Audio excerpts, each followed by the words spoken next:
নিটের আমাদের round 3 result publish হয়ে গেছে। মোরালেস তোমরা সবাই রেজাল্ট দেখে ফেলেছো। রাউন্ড 3 তে বেশি সিট থাকে না, দ্যাটস খুব কম সংখ্যক স্টুডেন্টই কিন্তু এখানে চান্স পায়। তাও রাউন্ড 3 পরে কত কত গেল আমাদের cut off, SC ST OBC general, তো সেইগুলো কলেজ ওয়াইজ আমরা আলোচনা করব, মানে কোন কোন কলেজ আর কি কাট অফগুলো নেমেছে। অ্যান্ড অলসো তার সাথে আজকের ক্লাসে একটা এক্সট্রা জিনিস আমরা ডিসকাস করব, প্রিভিয়াস ইয়ারের সাথে কম্পারিজন। লাইক 2024-এ কত ছিল, 25-এ কত এসে দাঁড়ালো, 26-এও কি একই রকম থাকবে, না এর থেকে বাড়তে পারে বা কমতে পারে, তার একটা বেসিক ধারণা আমরা দেওয়ার চেষ্টা করব। কেমন? তাহলে চলো দেখো, আমরা যদি এখানে আসি, আগে এবারের কাট অফের জায়গাগুলো ক্লিয়ার হোক। তো 2025-এর গভর্নমেন্ট, এখানে শুধু আমি গভর্নমেন্ট এমবিবিএসটা রেখেছি, কারণ প্রাইভেটে অত বেশি মানে থার্ড রাউন্ড পর্যন্ত বিশেষ কিছু সিট থাকে না, নামমাত্র কয়েকটা। এখানে গভর্নমেন্টেরটা শুধু ডিসকাস করছি। তো জেনারেলে সেখানে কত কাট অফ নেমেছে, 505 র্যাঙ্ক আর কি, তার স্কোর। আর অল ইন্ডিয়া র্যাঙ্ক হচ্ছে 46,820। কোন কলেজে নেমেছে? মহারাজা জিতেন্দ্রনাথ। রাউন্ড ওয়ান অ্যান্ড টুতেও কিন্তু অলমোস্ট এইরকমই ছিল। জেনারেল ইডব্লিউএস যেটা, সেখানে কত, তার স্কোর হচ্ছে 452, অবশ্যই আপগ্রেডেড। এই নিচে যেগুলো দেখতে পাচ্ছ লিখে রেখেছি, এগুলো হচ্ছে ফ্রেশ, নতুন হয়েছে না কেউ আপগ্রেড করে এখানে এসছে সেটা বোঝানোর জন্য এটা রাখা হয়েছে। সো আপগ্রেডেড, তো তার র্যাঙ্ক হচ্ছে 1,18,329। কোথায়? Same college. ওকে। একই রকমভাবে ওবিসি এ 501, তার র্যাঙ্ক দেখতে পাচ্ছ। So 51,000 something. এটা কোথায় নেমেছে? ঝাড়গ্রাম। OBC B same. দেখো একই নম্বরে কিন্তু আলাদা আলাদা মানে অল ইন্ডিয়া র্যাঙ্ক হতেই পারে। তার কারণ ধরো হতেই পারে এরকম 500 পেয়েছে 1000 ক্যান্ডিডেট, 502 পেয়েছে 700 ক্যান্ডিডেট, তো হতেই পারে। সো দ্যাটস ওয়াই কিন্তু একই মার্কসে আলাদা আলাদা এখানে র্যাঙ্ক দেখে ভাবা দরকার এটা বোধহয় ভুল করা হচ্ছে, এমনটা নয়, এরকমই নেমেছে। তো ওবিসি এ হচ্ছে ফ্রেশ ক্যান্ডিডেট ছিল, আর ওবিসি বি যে সে কিন্তু আপগ্রেডেড করে, তার কলেজ আপগ্রেডেশন নিয়েছিল, সে আপগ্রেডেশন করে এখানে এসছে। কত? তার র্যাঙ্ক হচ্ছে 50,000 সামথিং এরকম। আর সেটা হচ্ছে আমাদের ঝাড়গ্রাম গভর্নমেন্ট মেডিকেল কলেজ, তো সেখানে নেমেছে। এসসি ক্যাটাগরিতে হচ্ছে 419, ফ্রেশ অ্যালটমেন্ট হয়েছে। তো 1,75,000 মতো তারা দেবেন মাহাতো গভর্নমেন্ট মেডিকেল কলেজে চান্স পেয়েছে সে। অ্যান্ড এসটিতে হচ্ছে 242, 242, একদম ফ্রেশ রিক্রুটমেন্ট হচ্ছে এখানে, মানে ফ্রেশ অ্যালট হয়েছে। তো সেটা কত? 6,29,941। কোথায় নেমেছে? So Raiganj government medical college. Okay. তো এটা গেল আমাদের 2025-এর আফটার রাউন্ড 3 কি সিচুয়েশন আছে। নাও যদি লাস্ট ইয়ারের সাথে আমরা একটু কম্পেয়ার করি, আমি এখানে মোটামুটি একটা কম্পারিজন লিস্ট তৈরি করেছি। 2024 এই পাশে যেটা দেখতে পাচ্ছ এটা হচ্ছে আমাদের 2025। ওকে। আর এটা হচ্ছে 2024। তো 25-এ এটা তো আমরা অলরেডি দেখলাম, জাস্ট একটু বেসিক আইডিয়া নিয়ে এখান থেকে দেখো। এখানে এবারে যেটা 505, আগের বারে ছিল রাউন্ড 3-র পরে 635। একদমই নম্বর দেখে ভাবা দাঁড়ালো এতটা নম্বর নেমে গেল, ব্যাপারটা কিন্তু এইরকম নয়। আমাকে দেখতে হবে র্যাঙ্কের বেসিসে, কারণ কোশ্চেন সহজ বা কঠিনের উপরে ডিপেন্ড করে যে তুমি কত মার্কস তুলতে পারছো বা না পারছো।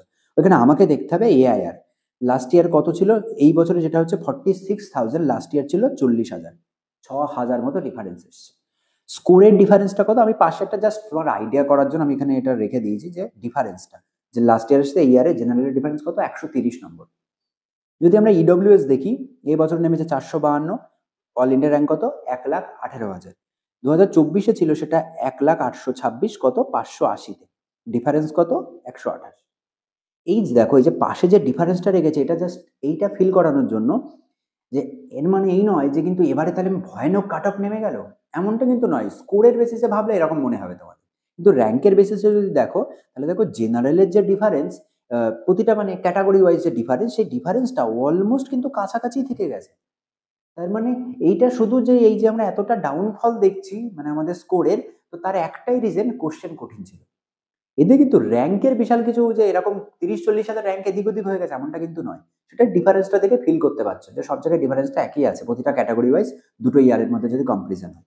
এখানে দেখো ওবিসি এতে সেটা ছিল 501 এই বছরে, অল ইন্ডিয়া র্যাঙ্ক কত ছিল, 51,000 রাউন্ড ফিগারে। ওবিসি এর লাস্ট ইয়ারে সেটা কত ছিল, 44,000। কত নম্বরে? 631 নম্বরে। তাহলে এখানে একটা ছোট্ট ডিফারেন্স আছে, ডিফারেন্সটা কত, 7,000 মতো বা 6,000 মতো, ঠিক আছে, এরকম আছে, যেটা জেনারেলের সাথেও একই ছিল। একই রকম ভাবে ওবিসি বি সেটাও 501, লাস্ট র্যাঙ্ক কত, 50,000।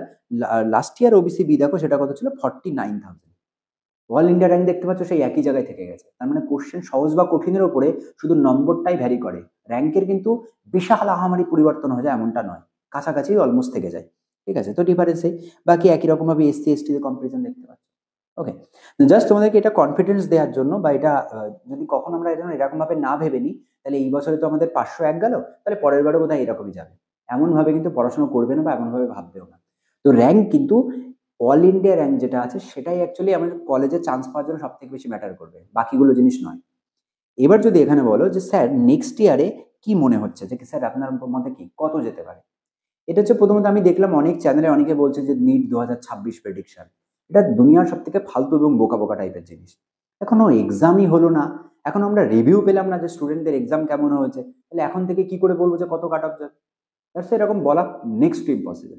হ্যাঁ, তবে শুধু এইটুকু তোমাদেরকে আশ্বস্ত করতে পারি, এবছর যেরকম হিউজ টাফ কোশ্চেন এসেছিল, তো হয়তো এই রকম লেভেলের টাফ আসবে না, একটু ডাইলিউট হয়ে যেতে পারে, একটু ইজি ধরনের হবে, মানে লাস্ট ইয়ারের রেসপেক্টে। 2024-এর মতো তো দুধে ভাতে কোশ্চেন বা জল কোশ্চেন হবে না, 2024-এর মতো বা 2025-এ যেটা এখন পরীক্ষা হলো এর মতো এতটা টাফও হবে না। এটা জাস্ট আমি আমার নিজস্ব ওপিনিয়ন বলছি। অ্যাভারেজ একটা স্ট্যান্ডার্ড কোশ্চেন হবে, বাট এই স্ট্যান্ডার্ডিটিটা সব এভরি ইয়ার এরা মেনটেন করবে, এটা ধরে নিয়ে চলতে পারো। ওই কারণে নিজের পড়ার লেভেলটাকে হাই রাখো। সহজ আসলে তো কোনো ব্যাপার না, ভালো পরীক্ষা দিয়ে দেবো, বাট কঠিন আসলেও যেন আমি প্যানিক না করি। ওইখানে তুমি একদম ইজি লেভেলে পড়ে গেলে, দিয়ে কোশ্চেন যেই হায়ার স্ট্যান্ডার্ড দিয়ে দিল, তখন তুমি প্যানিক করছো, সহজ সহজ কোশ্চেনও অনেক কোশ্চেন তোমার কিন্তু মিস হয়ে যাবে, সেটা যেন না হয়। এই কারণে নম্বর কত যাবে বা কাট অফ কেমন হবে এই সমস্ত কিছু না ভেবে নিজের 100% দিয়ে পড়ো, ঠিক আছে? আমাদের নিটের নেক্সট একটা ব্যাচ স্টার্ট হচ্ছে। সো এটা থার্ড ব্যাচ আমরা স্টার্ট করছি। তো সেটা এই নভেম্বর থেকে স্টার্ট হবে, এই উইক থেকে ভেবেছিলাম আমরা স্টার্ট করবো, একটুখানি প্রবলেমের জন্য আমরা আরো এক উইক টাইম নিচ্ছি। তো আমাদের পসিবিলিটি আছে নভেম্বরের 15 থেকে হয়তো আমরা স্টার্ট করতে পারবো। ওকে, তো এটা মোটামুটি নভেম্বর থেকে স্টার্ট হবে, একদম পরীক্ষার আগে পর্যন্ত চলবে। আমরা মোটামুটি এটা শুধু কিন্তু ফিজিক্সের জন্য বলছি, আমাদের ফিজিক্সেরই নতুন ব্যাচ হচ্ছে আমাদের সেন্টারে। তো এটা শুধু ফিজিক্সেরই, মানে পুরো কাস্টমাইজ ব্যাচ। তো সেখানে আমাদের theoretical discussion, top ranking numerical, shortcut trick, সেগুলো আমরা মোটামুটি সবগুলোই কভার করব এই মাসের মধ্যে, এই নেক্সট 6 মান্থ টু 7 মান্থের মধ্যে যতটুকু আমাদের কমপ্লিট করা পসিবল। ঠিক আছে? তো তোমরা যদি কেউ এই ব্যাচে এনরোল হতে চাও, তাহলে অবশ্যই কমেন্ট করো বা মেল আইডি আছে সেখানে ইনফর্ম করো, বাকি ডিটেলস বলে দেবো। ঠিক আছে? চলো, টাটা।